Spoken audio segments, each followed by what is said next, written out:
Students, conjunction के इस तीसरे पार्ट में हम तीन कंजक्शन का डिटेल से स्टडी करेंगे। पहला कंजक्शन जो है हमारा है टू और टू। दूसरा जो कंजक्शन है सो दैट से आप सेंटेंस को कैसे जोड़ेंगे। उसके बाद एक थर्ड कंजक्शन और है सो दैट। ये दोनों सो दैट है ना, सेकंड और थर्ड, इसमें डिफरेंस है, जब आप पढ़ेंगे तो समझ में आ जाएगा। तो एकदम से डिटेल से इसको समझाया जाएगा, इसलिए वीडियो को शुरू से लेकर लास्ट तक देखें, स्किप नहीं करें वरना समझ में नहीं आएगा। स्टार्ट करते हैं। सबसे पहले टू टू से सेंटेंस को कैसे जोड़ेंगे। पहला सेंटेंस है the old man was very weak, he could not walk fast. तो यहाँ हम देख रहे हैं कि पहले जो सेंटेंस है उसमें सब्जेक्ट, दोनों सेंटेंस का सब्जेक्ट जो है एक ही व्यक्ति है। ओल्ड मैन के लिए ही यहाँ पे ही आया है। तो जब सब्जेक्ट सेम हो तो कैसे जोड़ेंगे। पहले सेंटेंस में ये जो वेरी है इसको हटाएंगे, इसकी जगह टी डबल ओ टू लगाएंगे। उसके बाद फर्स्ट सेंटेंस कंप्लीट लिख देंगे, यहाँ तक आ गया। उसके बाद जैसे ही फर्स्ट सेंटेंस कंप्लीट होता है टू जोड़ेंगे।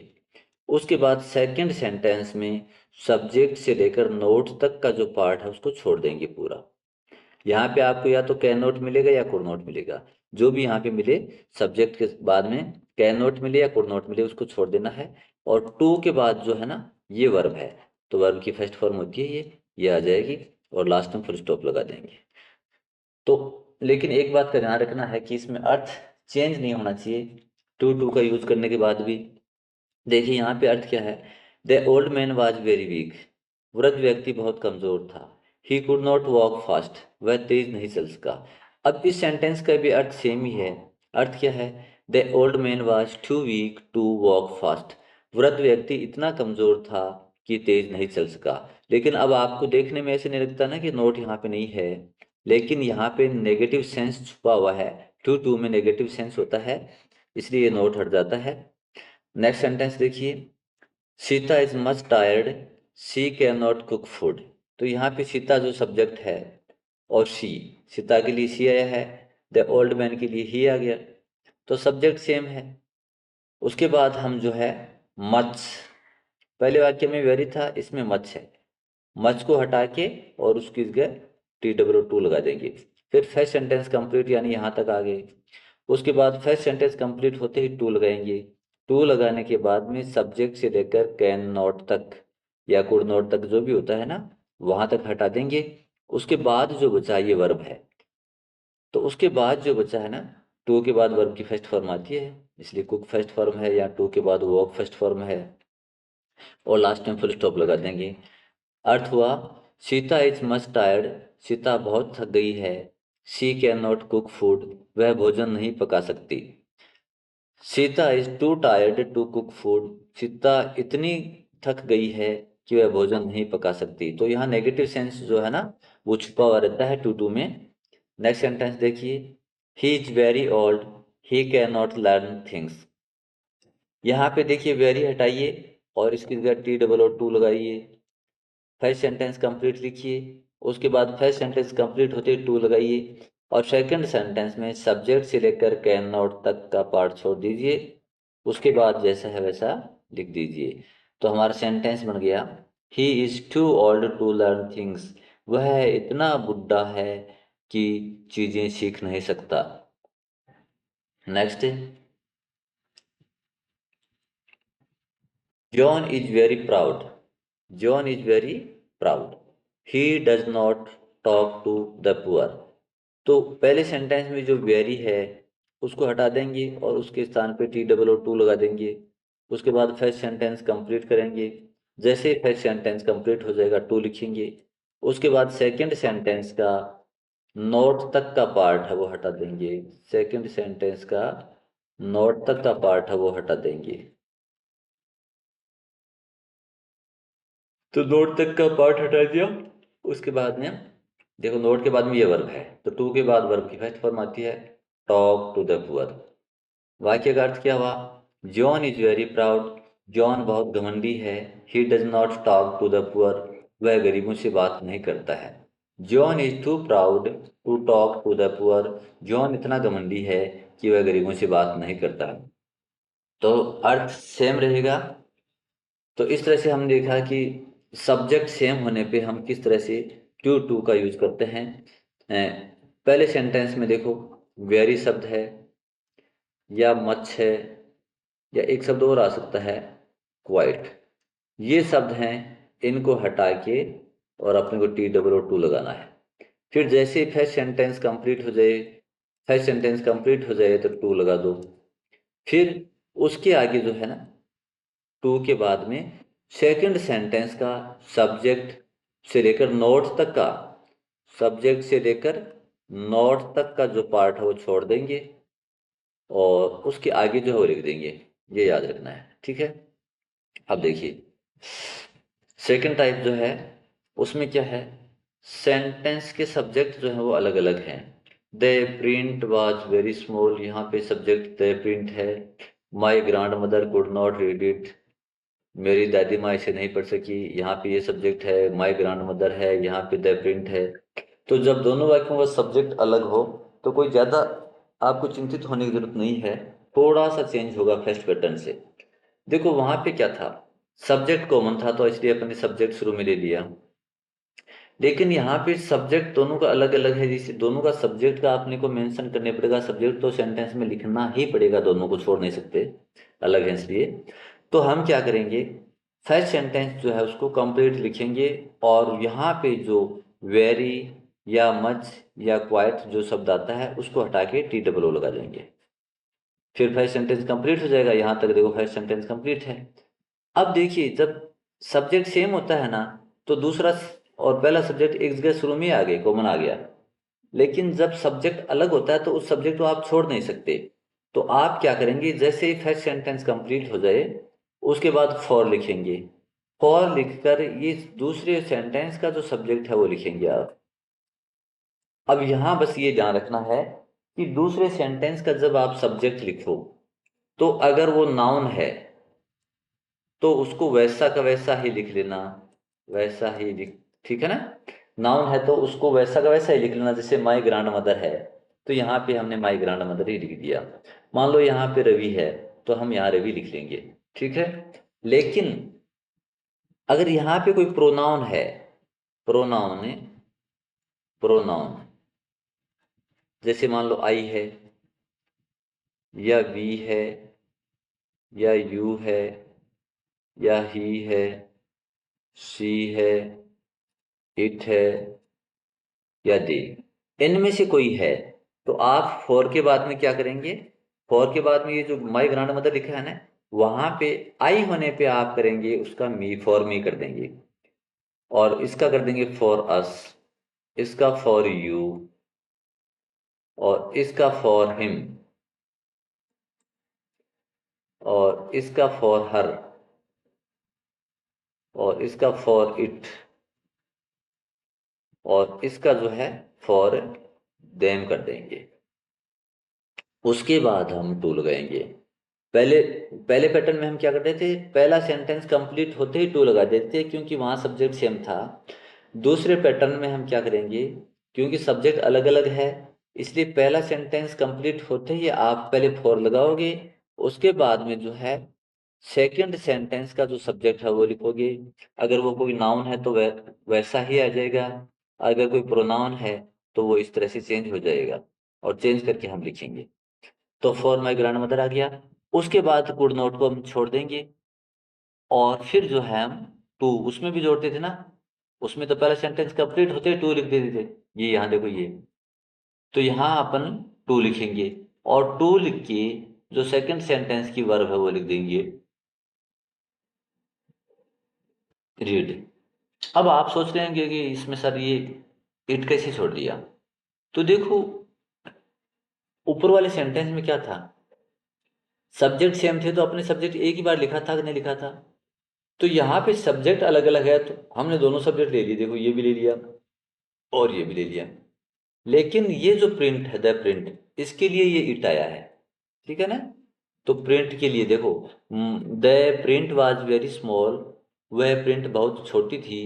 माई grandmother could not read it, मेरी दादी माँ इसे नहीं पढ़ सकी, तो इसे किसको नहीं पढ़ सकी? द प्रिंट को। तो द प्रिंट पहले कॉमन आ गया, इसलिए हमने इसको इट नहीं लिखा और फुल स्टॉप पे लगा दिया। नेक्स्ट सेंटेंस देखिए,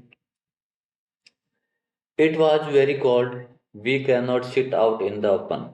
यहाँ देखिए फर्स्ट सेंटेंस का सब्जेक्ट जो है वो इट है और सेकंड सेंटेंस का सब्जेक्ट वी है, दोनों डिफरेंट हैं। तो हम क्या करेंगे, फर्स्ट सेंटेंस को लिखेंगे और उसमें जो वेरी है उसको हटा देंगे, उसकी जगह टी डबल ओ टू लगा देंगे, एक तो ये चेंज करेंगे। उसके बाद फर्स्ट सेंटेंस कंप्लीट होते ही हम फॉर लिखेंगे और फॉर लिख के ये जो है ना प्रोनाउन, इसका ये तो सब्जेक्टिव केस है। ऑब्जेक्टिव केस जो अभी मैंने जैसे बताया कि आई का मी हो जाता है, वी का अस हो जाता है, यू का यू रहता है, ही का हिम, सी का हर, दे का देम, ये जो मैंने बताए हैं, इट का इट रहता है। तो उस हिसाब से इसको वी को अस में हमने बदल दिया।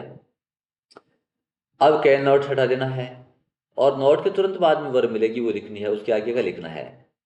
तो फॉर अस, वी का तो फॉर अस कर दिया हमने और उसके बाद में टू से जोड़ा, टू से जोड़ के और यहाँ वर्ब से लेकर शुरू, यानी नॉट तक का छोड़ देंगे क्योंकि वी का तो हमने फॉर अस बना दिया और ये कैन नॉट छोड़ देंगे और फिर टू के बाद में वर्ब की फर्स्ट फॉर्म में आगे का हिस्सा आ जाएगा। जब सब्जेक्ट सेम होता है तो अपन जो है ये फॉर अस वगैरह नहीं लिखते हैं, यहाँ पहला कंप्लीट होते ही टू लगा देते हैं। नेक्स्ट सेंटेंस देखिए, the question is very difficult, I can not answer it. प्रश्न बहुत कठिन है, मैं इसका उत्तर नहीं दे सकता। तो जो फर्स्ट सेंटेंस है उसका सब्जेक्ट द क्वेश्चन है और सेकंड का आई है, दोनों डिफरेंट हैं, इसलिए जो है हमें दोनों का ही उल्लेख करना पड़ेगा। तो पहला सेंटेंस हम लिखेंगे, the question is too difficult. देखो ये वेरी हटाएंगे, वेरी हो, मच हो या क्वाइट हो ये हटाएंगे और टी डबल और टू लगाएंगे, लगा दिया। उसके बाद फर्स्ट सेंटेंस कंप्लीट कर दो, तो अपन आ गए यहाँ तक, ठीक है। अब आप देख रहे हो कि दूसरे वाक्य का सब्जेक्ट अलग है, तो आई का मी बन जाता है, तो फॉर मी कर दिया, फॉर लगा के मी लिख दिया। उसके बाद टू लगाना है, टू लगा के ये हमारी वर्ब है, कैन नॉट तो छोड़ना ही है और ये हमारी वर्ब है, ये लिख ली। लेकिन फिर भी इट छोड़ दिया, इट इसलिए छोड़ दिया क्योंकि इट द क्वेश्चन के लिए आया, क्वेश्चन पहले हम ले चुके वाक्य में, इसलिए बार बार नहीं लिखेंगे, इसलिए ये छूट गया। नेक्स्ट देखिए, it is very dark, we can not see anything. अब जो फर्स्ट सेंटेंस है इसमें ये वेरी है, इसको हटा दीजिए, टू लगा दीजिए। उसके बाद फर्स्ट सेंटेंस कंप्लीट लिख लीजिए। अब हम यहाँ देखेंगे कि फर्स्ट सेंटेंस का सब्जेक्ट तो इट है और सेकंड सेंटेंस उसका सब्जेक्ट है वी, दोनों डिफरेंट सब्जेक्ट हैं। तो हमें क्या करना है, पहले फॉर लिखेंगे, उसके बाद इस वी का हम अस बना देंगे, तो फॉर अस हो गया। उसके बाद कैन नॉट तो हमें छोड़ना है, कैन नॉट हम छोड़ देंगे और टू लगा दिया और वर्ब की फर्स्ट फॉर्म और अदर वर्ड्स जो बच गए वो लिख देंगे, तो सेंटेंस बन गया, it is too dark for us to see anything. कि इतना अंधेरा, हमारे लिए इतना अंधेरा है कि हम देख नहीं सकते। तो इस तरह से जब सब्जेक्ट डिफरेंट होता है तो आप क्या करना है, फर्स्ट सेंटेंस कंप्लीट होते ही आपको जो है फॉर लिखना है। उसके बाद सेकंड सेंटेंस का जो सब्जेक्ट अगर नाउन है तो वो का वो लिख दो और अगर प्रोनाउन है तो उसको चेंज करके लिख दो, जैसे आई का मी, वी का अस, यू का यू, ही का हिम, सी का हर, इट का इट, दे का देम। इस तरह से हम चेंज कर देंगे। तो ये तो हमारा टू टू का यूज, किस तरह से सेंटेंस को जोड़ना है, इनका जोड़ा रहता है साथ में। और अब जो है ना युग्म होता है। अब हमारा जो सेकंड है वो है सो दैट, सो दैट इसका भी जोड़ा रहता है, सो के साथ दैट ही आता है और टू के साथ टू ही आता है, अलग अलग नहीं कर सकते इनको, ठीक है। अब फर्स्ट सेंटेंस देखते हैं, देखो हम टू टू और सो दैट का कंपेरेटिव स्टडी करेंगे ताकि हमें दोनों ही अच्छी तरह से समझ में आ जाए। तो अभी जो एग्जाम्पल आ रहे हैं उनमें उनमें हम दोनों ही, जिन जिन में होता है ना उनमें दोनों का प्रयास करेंगे। तो फर्स्ट सेंटेंस है, he ran quite fast, he won the race. He ran quite fast, वह बहुत तेज दौड़ा, ही वॉन द रेस, उसने दौड़ जीत ली। तो वो फर्स्ट सेंटेंस जो है उसमें आपको मैंने थोड़ी देर पहले बताया था कि वेरी आ जाए, से मच आ जाए, से क्वाइट आ जाए, उनको हटा दो और उसके बदले में वहां पे टू जोड़ा था, यहाँ पे सो जोड़ दो। अब उसके बाद फर्स्ट सेंटेंस कंप्लीट हो जाए तो दैट जोड़ दो, और दैट जोड़ने के बाद जो कुछ सेकंड सेंटेंस में पूरा लिख के फुल स्टॉप लगा दो। सो दैट का क्या पैटर्न है कि जो पहला सेंटेंस है उसको लिखो, उसमें क्वाइट, उसमें जो है क्वाइट या वेरी या मच है, उसके बदले में तो सो लगा दो। फिर फर्स्ट सेंटेंस कंप्लीट कर दो, उसके बाद दैट लिख के सेकंड सेंटेंस कंप्लीट लिख दो और फुल स्टॉप लगा दो, वाक्य सही हो जाएगा। सेकंड में देखिए, आई एम वेरी टायर्ड, मैं बहुत थक गया हूँ। I can not walk any more, मैं और ज़्यादा नहीं चल सकता। तो यहाँ देखिए फर्स्ट सेंटेंस का जो, इसमें देखो सब्जेक्ट सेम है, तो फर्स्ट सेंटेंस का जो देखिए वेरी है ना, इस वेरी को आप हटाओ और इसके लिए सो लगा दो, तो आई एम सो टायर्ड हो गया।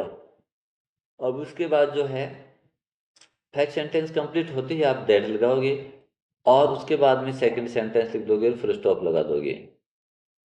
अब हम ये देखते हैं कि अगर ये सेंटेंस, इस सेंटेंस को हमको टू टू से जोड़ना हो तो कैसे जोड़ेंगे। देखो डिफरेंस देखिए दोनों में, तब बात क्लियर समझ में आएगी। तो हम क्या करते हैं, देखो यहाँ पे हम टू लगाते हैं तो हमारा सेंटेंस बनता आई एम टू टायर्ड। देखो ये टू आ गया, ठीक है। अब देखो दोनों वाक्यों में सब्जेक्ट सेम है, तो अब हम क्या करते हैं, देखो उसमें फिर सब्जेक्ट और कैन नॉट तक या कुड नॉट तक का जो है छोड़ देते हैं, और फर्स्ट सेंटेंस कंप्लीट होते ही हम टू लगाते हैं। उसके बाद में देखो नोट के बाद में वर्ब आती है, वो आगे लिख देते हैं। तो वॉक एनी मोर, ऐसे सेंटेंस में टू टू का प्रयोग हो जाएगा और एकदम सही होगा। तो अब आप दोनों में कंपेरेटिव देखो कि सो दैट का यूज करना है तो उसमें क्या होता है, टू टू का यूज करना है तो उसमें क्या होता है। आपसे फिल इन द ब्लैंक रहेगा, तो आपको ये ट्रिक जो है वो आनी चाहिए। ट्रिक क्या है कि मान लो यहाँ पे ये खाली जगह है, ठीक है, और ये खाली जगह है, और ये खाली जगह है, और ये खाली जगह है, ठीक है। और आपको यहाँ कह दिया कि आपको इसमें टू टू में से सो दैट में से यूज करना है, तो कौन सा करोगे। तो देखिए आप, आपको इस सेंटेंस के आगे, इस सेंटेंस के आगे और इस दोनों के आगे ये दे दिया कि आपको इनमें से यूज करना है, कौन सा करोगे। देखो सीधी सी बात है कि जो पहला है ना, टू और सो, पहले सेंटेंस में वेरी उसकी जगह आ जाएगा, कोई दिक्कत नहीं है, पहले सेंटेंस में आ जाएगा। दिक्कत दूसरे की है, दूसरे में हमें क्या करना है। आप देखिए कि जो खालिस्तान, मान लो यहाँ खालिस्तान दिया, तो खालिस्तान के बाद देखिए वर्ब है, खालिस्तान के बाद वर्ब है तो इसमें टू ही आएगा, ये टू। और अगर खालिस्तान के बाद यहाँ देखिए सब्जेक्ट है तो उसमें दैट ही आएगा, ये याद रखना है, ठीक है। शुरू यहाँ पता नहीं चलेगा कि आपको सो आएगा टू आएगा, लेकिन जैसे ही फर्स्ट सेंटेंस कंप्लीट होगा जो सेकंड खालिस्तान आएगा, यहाँ खालिस्तान मिलेगा आपको और यहाँ मिलेगा। अब आपको देखना है कि कौन सा आएगा, उससे डिसाइड हो जाएगा। तो जैसे ही हमने इसमें देखा कि खालिस्तान के तुरंत बाद में वर्ब है, तो टू के बाद वर्ब आती है, दैट के बाद वर्ब नहीं आती, दैट के बाद तो सब्जेक्ट आता है। इसलिए अगर खालिस्तान के बाद में सब्जेक्ट है तो आप दैट लगाना, यानी सो दैट हो जाएगा। और खालिस्तान के बाद में वर्ब है तो आपको टू टू लगाना है, ठीक है।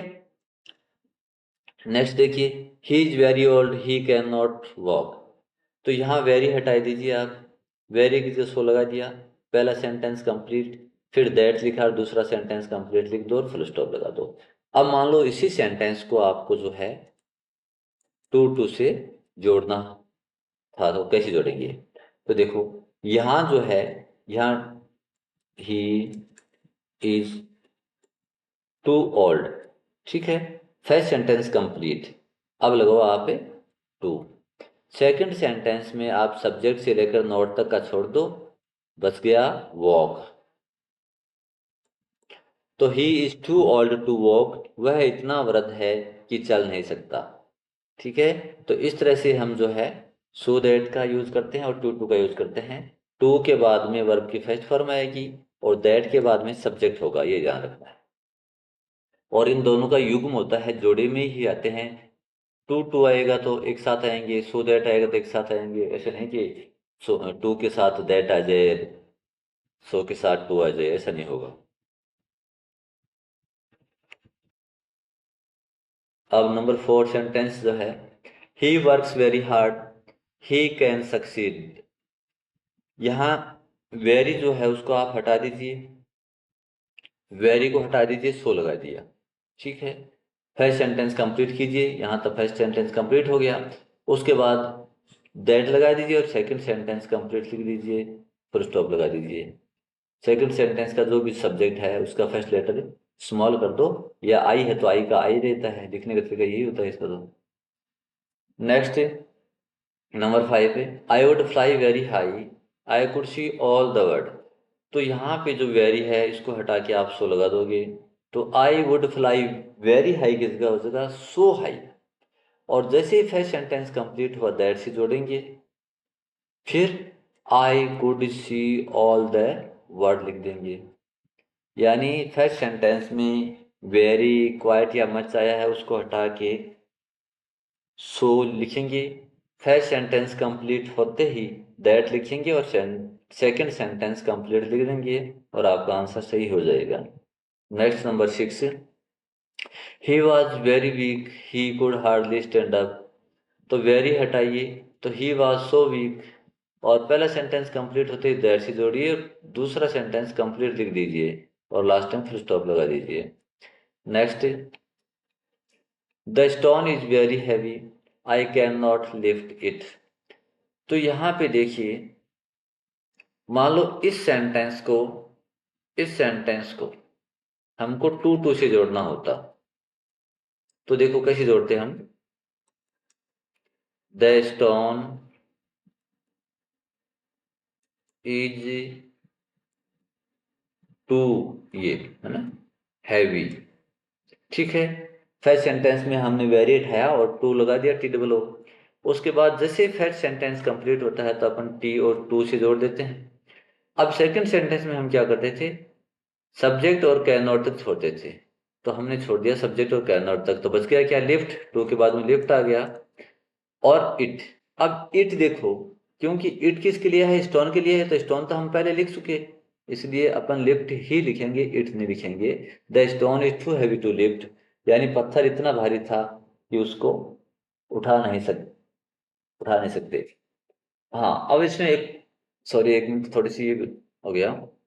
यहाँ हमने सब्जेक्ट जो है ना, सब्जेक्ट डिफरेंट है, देखिए इसका सब्जेक्ट है और इसका सब्जेक्ट डिफरेंट है ना, इसलिए यहाँ पे, यहाँ है ना, यहाँ हम फॉर लगा के और आई का मी हो जाएगा, ये वो लिखना पड़ेगा। तो सेंटेंस बनेगा, the store is too heavy for me to lift, यानी पत्थर इतना भारी है मेरे लिए कि मैं उठा नहीं सकता। तो इस तरह से हमने देखा, एक बार फिर देख लीजिए। अगर इस वाक्य को, नंबर 7 जो है ना, इसको टू टू से जोड़ना हो तो कैसे जोड़ेंगे। पहला जो सेंटेंस है, वेरी जो है, इसको हटा के टी डबल ओ लगाएंगे, फर्स्ट सेंटेंस कंप्लीट करेंगे। उसके बाद ये देखेंगे कि सब्जेक्ट कैसा है, सेम है कि अलग अलग है। तो यहाँ पे देखो सब्जेक्ट आई है, यहाँ पे सब्जेक्ट द स्टोन है, अलग अलग है। जब सब्जेक्ट अलग हो तो पहले सेंटेंस के तुरंत बाद में फॉर लिखेंगे, और उसके बाद में अगर नाउन है तो वो लिख देंगे, और प्रोनाउन है तो अपन चेंज कर देंगे, तो आई है तो मी हो गया। और उसके बाद में कैन नॉट छूट जाएगा, फिर वर्ब की फर्स्ट फॉर्म आ जाएगी। अब ये इट जो है, इट तो पहले इसमें आ चुका स्टोन में यहाँ, इसलिए ऐसे होगा। ये तो टू टू का यूज है। अब सो दैट वाले में आप देखते हो कि देखो वेरी हटाओ और सो लगाया, ठीक है। फिर पहला सेंटेंस कंप्लीट करके दैट लिखो और दूसरा सेंटेंस कंप्लीट लिखो, ठीक है। अब हम दोनों की तुलना करते हैं तो ये देखते हैं कि देखिए इसमें तो इट लिखा हुआ है, लेकिन इसमें से इट हमने हटा दिया। तो आप ये देखना कि सो दैट वाले वाक्य में जो है ना, सेकंड सेंटेंस कंप्लीट आएगा। सो दैट वाले वाक्य में सेकंड सेंटेंस कंप्लीट आएगा, लेकिन टू टू वाले सेंटेंस में जो सब्जेक्ट अलग अलग हो ना, सब्जेक्ट अलग अलग है, तो फिर लास्ट में अगर इट आता है तो वो उस सब्जेक्ट के लिए है, शुरू वाले के लिए, तो वो छूट जाएगा। अब हम देखो, अभी हमने टू टू का यूज किया कि सेंटेंस को कैसे जोड़ते हैं, फिर हमने सो दैट का यूज किया कि सेंटेंस को कैसे जोड़ते हैं, और अब हम इन दोनों को आपस में चेंज करना सीखेंगे कि अगर वाक्य में सो दैट का यूज है तो उसको हटा के हम टू टू कैसे लगाएं, या फिर सो दैट टू टू किसके सो दैट कैसे लगाएं, आपस में चेंज कैसे करें।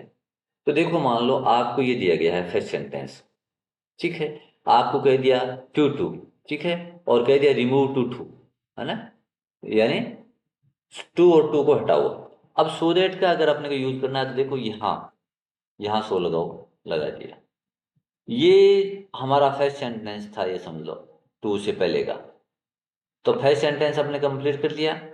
अब जैसे ही फर्स्ट सेंटेंस कंप्लीट होता है तो अपन सो दैट वाले में दैट लगाते हैं, लगा दिया, ठीक है। अब देखो, टू के बाद टू को तो हटाना ही है, और टू के बदले में तो दैट आ ही गया ना। अब टू के बाद तो वर्ब की फर्स्ट फॉर्म आती है, लेकिन इसका सब्जेक्ट और कैन नॉट या कुड नॉट वो तो नहीं है ना। अब हम पहले सब्जेक्ट लगाएंगे। तो आप ये देखो कि इस वाक्य में देखो, यहाँ पे टू से पहले फॉर प्लस कोई प्रोनाउन नहीं था ना, तो इसका मतलब सब्जेक्ट सेम है। अगर फोर आता था सब्जेक्ट अलग है, तभी है फोर आता है यहाँ पे। दूसरे सेंटेंस के पहले फॉर तभी आता है जब सब्जेक्ट अलग हो, लेकिन यहाँ पे तो सब्जेक्ट एक बार आ गया, फॉर नहीं है, इसका मतलब सब्जेक्ट सेम है। सब्जेक्ट सेम है इसका मतलब यहाँ सब्जेक्ट ही है, तो दैट के बाद में ही लिखो। उसके बाद में आप कैन नॉट या कुड नॉट लिखोगे। अब कैन नॉट कब लिखोगे, कुड नॉट कब लिखोगे, ये देखो। अगर यहाँ पे ईजेएमआर है यानी प्रेजेंट है तो कैन नॉट लिखोगे, और यहाँ पे अगर वाज वर है यानी पास्ट टेंस है तो कुड नॉट लिखोगे। उसके बाद आ गया परचेज ए हाउस। और मान लो आपको ये नीचे वाला दे दिया और टू टू में कन्वर्ट करवाया है, तो देखो कैसे करेंगे। इसको हटाएंगे, इसके टी डबल ओ लिखेंगे, फिर इसको हटाएंगे, इसकी जगह टू लिखेंगे, ठीक है ना। अब टू टू वाले में क्या होता है, सब्जेक्ट से लेकर नोट तक का हट जाता है। तो यहाँ सब्जेक्ट से लेकर, यहाँ सब्जेक्ट से लेकर ये नोट है ना, यहाँ तक का हटा देंगे, और जो बच गया परचेज हाउस फुल स्टॉप। इस तरह से सेंटेंस बन जाएगा। नेक्स्ट देखिए, the girls were too tired to cook food. तो यहाँ देखिए, टू, टू को हटाएंगे, सो लगाएंगे, और ये टू से पहले यहाँ ये फर्स्ट सेंटेंस कंप्लीट हो गया, क्योंकि सेकंड सेंटेंस से पहले टू आता है। तो यहाँ तक फर्स्ट सेंटेंस है, ठीक है। तो यहाँ तक हमने फर्स्ट सेंटेंस लिख दिया। अब इस टू को हटाएंगे और दैट लगा दिया। अब आगे देखो क्या करना है। अगर इस वाक्य में यहाँ पे टू से पहले फोर आता तो इसका मतलब सब्जेक्ट अलग था, लेकिन यहाँ फोर तो आया नहीं, इसका मतलब सब्जेक्ट सेम है। सब्जेक्ट सेम है इसका मतलब यही सब्जेक्ट है, द गर्ल्स। तो द गर्ल्स के लिए हम क्या है, बार बार द गर्ल्स नहीं लिखेंगे। अगर एक व्यक्ति है, पुरुष है, तो ही लिख देंगे, एक महिला है तो शी लिख देंगे, एक से ज्यादा है तो दे लिख देंगे। तो ये लड़कियां जो है प्लूरल हैं, एक से ज्यादा है, इसलिए हमने सब्जेक्ट बना दिया दे। अब उसके बाद में हमें जो है कुड नॉट या कैन नॉट लिखना है, और वो कौन सा लिखेंगे, वो देखो यहाँ पे आप सेंटेंस देख लो। यहाँ पे पास्ट टेंस है तो आप कुड नॉट लिखोगे, और यहाँ पे प्रेजेंट टेंस है यानी इजेएमआर है, इजेएमआर है तो आप कैन नॉट लिखोगे, और उसके बाद में वर्ब, ये आगे वर्ब, और फुल स्टॉप लगा तो लास्ट में। नेक्स्ट सेंटेंस देखिए। अब मान लो आपको जो है इससे इसमें कन्वर्ट करना हो, तो देखिए आप, यहाँ सो है, इसको हटाओ और टी डबल ओ लगाओ, टू।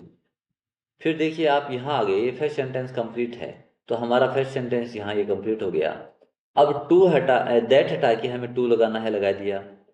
अब देखो, दैट वाले में तो क्या होता है, सब्जेक्ट आता है, फिर कैन या कुड आता है, फिर नॉट आता है। लेकिन टू वाले में तो वर्ब आती है, तो वर्ब कहाँ है, यहाँ से लेकर ये इतना छोड़ देंगे अपन, और इसकी जगह टू आ गया। फिर ये बैग बिफोर अदर्स। तो Sita is too honourable to beg before others, कि सीता इतनी सम्माननीय है कि दूसरों के सामने मांग नहीं सकती। या Sita is so honourable, Sita इतनी सम्माननीय है, आदरणीय है, that she can not beg before others, कि वह दूसरों के सामने नहीं मांग सकती। तो यहाँ पे जो है सो दैट, इसका अर्थ होता है इतना की या इतने की। इसका अर्थ क्या होता है, इतना या इतनी की, ऐसे लगेगा। नेक्स्ट देखिए for number her mother was too old to run fast. यहाँ देखिए TOO हटा देंगे, सो लगा देंगे, लगा दिया। और टू से पहले का जो फर्स्ट सेंटेंस था, तो यहाँ से हमने शुरू किया ओल्ड तक फर्स्ट सेंटेंस। अब देखो टू हटाएंगे, टू के बाद सेकंड सेंटेंस माना जाता है, तो टू हटाएंगे तो अपन दैट लगा दिया उसकी जगह। ठीक है। अब देखिए दैट लगा दिया, दैट के बाद में सब्जेक्ट आना चाहिए, तो सब्जेक्ट तो हमारा हर मदर है यानी महिला है, इसलिए सी लिख दिया। और फिर यहाँ कुड नोट या कैन नोट में से कौन सा आएगा, यहाँ देखिए आप, यहाँ वाज या वर है तो कुड नोट आएगा, और यहाँ पे अगर इज एम आर है तो कैन नोट आएगा। तो उस हिसाब से वाज के हिसाब से कुड नोट आ गया, कुड नोट आ गया। नोट के बाद में वर्ब आती है तो ये वर्ब रही, रन फास्ट। इस तरह से हमारा सेंटेंस बन गया, her mother was so old that she could not run fast. Next sentence, the news is too good to be true. अब ये देखिए यहाँ पे टू हटाया हमने और सो लगा दिया, और ये टू जो है इसके पहले हमारा फर्स्ट सेंटेंस है, तो इतना तो हमने लिख दिया, TOO हटा के सो लगा दिया, ये फर्स्ट सेंटेंस हमारा है ये। ठीक है। अब आप देखेंगे कि ये टू है, इसकी जगह तो हमने दैट लिख दिया। अब हमारा सेकंड सेंटेंस आना चाहिए, तो हमारे पास तो इतना ही है, तो हम क्या करेंगे, सबसे पहले सब्जेक्ट लेंगे। सब्जेक्ट हमारा क्या है, द न्यूज, तो निर्जीव है, इसलिए हम क्या है, इट ले लेंगे, इसके लिए निर्जीव वस्तु के लिए इट ले लिया। उसके बाद हमें कैन नॉट या कुड नॉट लिखना है, तो आप देखो यहाँ पे प्रेजेंट है, इज एम आर है तो कैन नॉट लिखोगे, और यहाँ पे अगर वाज वर है तो कुड नॉट लिखोगे। लिखते ही, नॉट लिखते ही फिर ये बी और ट्रू आ गया, और फुल स्टॉप लगा दो। Next, he is too selfish to be a friend. तो यहाँ देखिए ये टू है, इसकी जगह तो सो आ गया, और ये यहाँ हमारा फर्स्ट सेंटेंस कंप्लीट हो गया, क्योंकि टू आ गया ना, टू फर्स्ट के बाद में आता है, तो फर्स्ट सेंटेंस कंप्लीट, तो यहाँ हमारा फर्स्ट सेंटेंस कंप्लीट। अब देखिए सेकंड सेंटेंस शुरू करने के लिए दैट लगाया टू की जगह। अब हमारे पास तो इतना है, तो हमारे पास सब्जेक्ट, क्योंकि दैट से जब वाक्य है ना, तो यहाँ सब्जेक्ट और फिर कैन नॉट या कुड नॉट आएगा। तो सब्जेक्ट हमारा क्या होगा, देखो सब्जेक्ट सेम है तभी हमने फॉर नहीं लगाया, इसका मतलब सब्जेक्ट हमारा ही है, इसलिए हमने ही लगा दिया। उसके बाद में इस इज के अनुसार कैन नॉट, और फिर ये लिख दिया। इस तरह से हम देखते हैं कि सो दैट को टू टू में कन्वर्ट कर सकते हैं, और टू टू वाले वाक्य को सो दैट में कन्वर्ट कर सकते हैं। अब आगे कुछ और देखिए, जैसे ये फर्स्ट सेंटेंस है, the house is too costly to be, ये पैसिव वॉइस का वाक्य है। कैसे पता चलेगा, देखो ये third form, be plus third form, passive voice का सेंटेंस। ठीक है, लेकिन हमें कोई दिक्कत नहीं है, हम क्या करेंगे, देखो जो फर्स्ट सेंटेंस में ये TOO है, उसकी जगह सो लिखा, और टू से पहले आपको पता है फर्स्ट सेंटेंस कंप्लीट हो जाता है, तो हमारा ये फर्स्ट सेंटेंस कंप्लीट। जैसे फर्स्ट सेंटेंस कंप्लीट होता है तो हमने दैट लिख दिया। अब हमें क्या चाहिए, दैट के बाद में सब्जेक्ट चाहिए, तो देखो यहाँ पे अगर फॉर होता तो इसका मतलब सब्जेक्ट भिन्न था, लेकिन फॉर तो है नहीं, इसका मतलब सब्जेक्ट सेम है, और सब्जेक्ट सेम है मतलब हमारा सब्जेक्ट द हाउस है, और द हाउस के लिए बार बार द हाउस नहीं लिखेंगे, अपन क्या लिख देंगे, इट लिख देंगे, इसलिए सब्जेक्ट इट हो गया। फिर देखिए आपको कैन नॉट या कुड नॉट लगाना है, तो वो देखो यहाँ इज एम आर है तो कैन नॉट लगाओ, कैन नॉट लिख दिया, और उसके बाद में देखो बी परचेज हो गया। ठीक है। नेक्स्ट देखिए, she speaks too fast to be understood. यहाँ देखिए जो है, इस टू से पहले जो है वो फर्स्ट सेंटेंस है, और ये TOO है, इसकी जगह हमने सो लिख दिया, फिर फर्स्ट सेंटेंस कंप्लीट किया। उसके बाद में ये टू जो है, इसकी जगह हमने दैट लिख दिया, दैट लिख दिया। अब दैट के बाद में सब्जेक्ट आना चाहिए, तो सब्जेक्ट हमारा इसमें फोर तो है नहीं, इसलिए सब्जेक्ट हमारा सी है, सी लिखा। और उसके बाद में आप देखिए ये टेंस कौन सा है, प्रेजेंट है, देखो स्पीक्स वर्ब की फर्स्ट फॉर्म में एस लगा हुआ है, तो जब प्रेजेंट टेंस हो तो हमें कैन नॉट लगाना है, और यहाँ पे अगर पास्ट टेंस हो, जैसे वाज या वर, तो कुड लगाओ, और इज एम आर है तो कैन लगाओ, और प्रेजेंट इंडेफिनेट है तो कैन नॉट लगा दो, और पास्ट इंडेफिनेट यहाँ हो तो कुड नॉट लगा दो। तो हमने कैन नॉट लगा दिया, उसके बाद में ये दूसरे पार्ट का बचा हुआ भाग लिख दिया। तो इस तरह से जो है, अब आगे इसमें देखिए, that is too hot for me to take. तो यहाँ पे आप देखोगे कि जो फर्स्ट सेंटेंस है, देखो ये फॉर, इतना फॉर के पहले पहले फर्स्ट सेंटेंस है, क्योंकि फॉर तब लगाते हैं जब दूसरे वाक्य का सब्जेक्ट अलग हो। तो ये दूसरे वाक्य का सब्जेक्ट है, मी बना है, आई है इसका मतलब दूसरे वाक्य का सब्जेक्ट। अब देखो हमें सो दैट लगाना है। तो हमें पहले तो ये पता लगा लिया कि फॉर के पहले वाला वाक्य फर्स्ट सेंटेंस होता है। तो पहले सेंटेंस में टी डबल ओ हटाओ और वहां सो लगा लिया, तो बन गया दैट इज सो हॉट। अब जैसे ही पहला कंप्लीट हुआ, अब ये फॉर मी कब बना था? ये जब उस वाक्य का सब्जेक्ट आई था, है ना। दो वाक्यों को जब जोड़ा था ना हमने, तो दूसरे वाक्य का सब्जेक्ट अगर आई था तो उसका फॉर मी बना था। इसका मतलब दैट के बाद में सब्जेक्ट हमारा आई हो जाएगा, मी का आई बन जाएगा। और आई के बाद में क्या होता है, आपको पता है कैन नॉट या कुड नॉट लगाना है। तो यहाँ देखिए प्रेजेंट है इसलिए कैन नॉट लगाना है। और फिर वर्ब आगे टेक। और ये इट क्यों आया? इट इसलिए आया क्योंकि यहाँ देखिए the T is so hot, चाय इतनी गर्म है कि मैं इसे पी नहीं सकता। तो चाय को दोबारा लास्ट में इट इसलिए चाय के लिए आया है, क्योंकि सब्जेक्ट अलग अलग रह गए ना। अगर सब्जेक्ट सेम होते ना, तब तो ये इट नहीं आता। दूसरा सेंटेंस देखिए, the question was too difficult for them to solve है। तो यहाँ देखिए फॉर से पहले जो है वो हमारा फर्स्ट सेंटेंस है, और टी डबल ओ हटा देंगे, अब सो लगा देंगे, तो ये हमने सो लगा दिया। सेंटेंस बन गया the question was so difficult. ये फर्स्ट सेंटेंस कंप्लीट है। और जैसे ही फर्स्ट सेंटेंस कंप्लीट हुआ, हमें दैट लगाना है तो हमने दैट लगा दिया। दैट लगाने के बाद में अब सब्जेक्ट आना चाहिए। तो देखो फॉर देम से बनता है दे, तो दे हमारा सब्जेक्ट हो गया। और यहाँ देखेंगे वाज वर है, यानी पास्ट इंडेफिनिट है, यानी कुड है, इसलिए हमने कुड लगा दिया। और कुड नॉट या कैड नॉट लगाना था, क्योंकि टू जब हटता है ना, तो उसमें नोट तो होना ही चाहिए फिर। तो कैन नॉट कुड नॉट में से कैन कुड नॉट क्यों लगा? क्योंकि वाज है इसलिए कुड नॉट लग गया। यहाँ पे ईजेएमआर होता ना, तो कैन नॉट लग जाता। उसके बाद वर्ब आ गई सोल्व है। और फिर जो है इट, इट क्यों आया देखो, the question was so difficult, प्रश्न इतना कठिन था, that they could not solve it, कि वे इसे हल नहीं कर सके, इसलिए इसे के अर्थ में जो है इट आ गया लास्ट में। नेक्स्ट देखिए, the girls are too naughty for the teacher to control. तो फॉर से पहले जो हमारा सब्जेक्ट है फर्स्ट सेंटेंस है, तो फर्स्ट सेंटेंस में too T double O too हटाओ और शो लगा दो। ये फर्स्ट सेंटेंस हम आ गए यहाँ तक। उसके बाद जैसे फर्स्ट सेंटेंस कंप्लीट होता है दैट जोड़ो।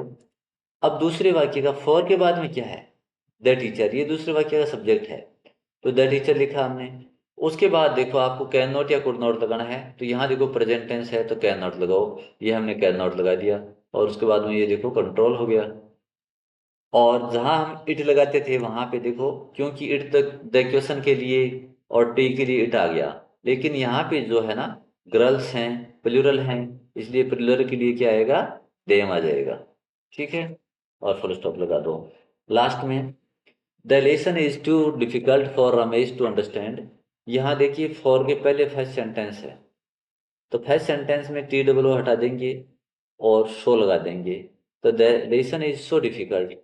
उसके बाद जो है फर्स्ट सेंटेंस कंप्लीट होते ही हम दैट लगाएंगे। उसके बाद देखो फॉर रमेश का मतलब रमेश सब्जेक्ट है, तो हमने सब्जेक्ट लिख लिया। उसके बाद में कैन नॉट या कुड नॉट लगाना है, तो प्रेजेंट टेंस है इसलिए कैन नॉट लगा देंगे, लगा दिया। उसके बाद में ये वर्ब आ गई। और फिर देखो ये जैसे देम आया है, अन्य वाक्य में इट आया है, वैसे इट आ जाएगा। इट किसके लिए आया है? द लेसन के लिए। The lesson is so difficult, पाठ इतना कठिन है, that Ramesh can not understand it, कि रमेश इसे समझ नहीं सकता। तो इसे इसे कौन? The lesson. अब जो हमने अभी किया था, एक तो हमने ये सो दैट किया था जिसमें एक दो वर्ड बीच में होता है, उसके बाद दैट आता है। तो उसका अर्थ तो था इतना की, इतना की या इतनी की। ठीक है, लेकिन ये सो दैट है ना, ये उससे अलग है। और इसके बीच में कोई वर्ड नहीं आएगा, इसका यूज अलग है। इसके बीच में कोई वर्ड नहीं आएगा। यहाँ पे सो दैट के बीच में एक आधा, एक या दो शब्द आते हैं, फिर आता है, पहले सो आता है, फिर एक आधा शब्द आता है, उसके बाद दैट आता है। ठीक है, लेकिन यहाँ पे सो दैट साथ ही रहेगा, यानी इसके बीच में सिर्फ स्पेस रहेगा, लेकिन कोई वर्ड नहीं आएगा। दो शब्द हैं अलग अलग, तो बीच में स्पेस तो रहेगा खाली, लेकिन कोई अन्य वर्ड नहीं आएगा। और इसका यूज कब किया जाता है? इसका यूज किया जाता है जब हम जो है कोई पर्पस, यानी जो है कोई उद्देश्य प्रकट करते हैं। कोई उद्देश्य प्रकट करने के लिए जो है हम इसका यूज करते हैं, पर्पस। देखिए, you should come in uniform, तुम्हें यूनिफॉर्म यानी वेशभूषा, तुम्हें यूनिफॉर्म में आना चाहिए, वेशभूषा में आना चाहिए। यू में ज्वाइन द परेड, तुम परेड में शामिल हो सकते हो। तो ठीक है ना, यूनिफॉर्म में आने का पर्पस क्या है, उद्देश्य क्या है कि वो परेड में शामिल हो सकता है। अगर यूनिफॉर्म में नहीं आएगा तो परेड में शामिल नहीं होगा, ये उसका उद्देश्य है। तो इसका अर्थ हो जाता है ताकि या जिससे की, जिससे की, सो दैट का, इस सो दैट का, और उसका इतना की या इतने की। तो you should come in uniform, तुम्हें वेशभूषा में आना चाहिए, ताकि यू में ज्वाइन द परेड, ताकि तुम परेड में शामिल हो सको, जिससे कि तुम परेड में शामिल हो सको। वी ईट वी में लिव, हम खाते हैं, सो दैट वी में लिव, ताकि हम जीवित रह सकें, जिससे हम जीवित रह सकें। तो इस तरह से यहाँ जो है खाने का उद्देश्य क्या है? खाने का उद्देश्य क्या है? जीवित रहना। भाई, जीवित रहने के लिए तो खाना है ना, ठीक है। और ऐसे यहाँ पे जो है परेड में शामिल होने के लिए तो हमें यूनिफॉर्म पहननी है। तो यूनिफॉर्म का उद्देश्य क्या हुआ? परेड में शामिल होना। खाने का उद्देश्य क्या हुआ? जीवित रहना। तो ऐसे वाक्यों में क्या है, सो दैट का यूज करके हम जो है उद्देश्य प्रकट करते हैं। क्या करते हैं? उद्देश्य प्रकट करते हैं, ठीक है। नेक्स्ट देखिए, ही वर्क हार्ड ही माइट पास, उसने कड़ी मेहनत की ताकि या जिससे कि वह पास हो सके। तो कड़ी मेहनत क्यों की? पास होने के लिए की, है ना। तो पहला सेंटेंस इसमें बहुत इजी है, पहला सेंटेंस कंप्लीट होते ही सो दैट लिख दो और दूसरा सेंटेंस लिख दो और बात खलास। ऐसा कब करना है? इस सो दैट के बीच में कोई स्पेस नहीं होगा, ये सो दैट इस तरह से होगा, यहाँ पे कोई ऐसे नहीं होगा। ऐसे होगा तो वो पहले वाला है, ठीक है ना। ये सो दैट है ऐसे, इसके बीच में सिर्फ एक स्पेस होगा, ठीक है। और इसका अर्थ होता है ताकि या जिससे कि, और उद्देश्य प्रकट करने के लिए यूज किया जाता है, दोनों सेंटेंस के बीच में लिखा जाएगा। नेक्स्ट,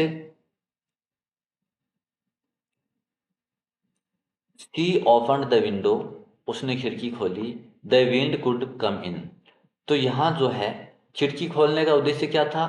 ताकि हवा अंदर आ सके, ठीक है ना। उद्देश्य क्या था, पर्पस क्या था कि खिड़की खोलने का पर्पस ये था कि हवा अंदर आ सके। हवा अंदर आने के लिए तो खिड़की खोली गई।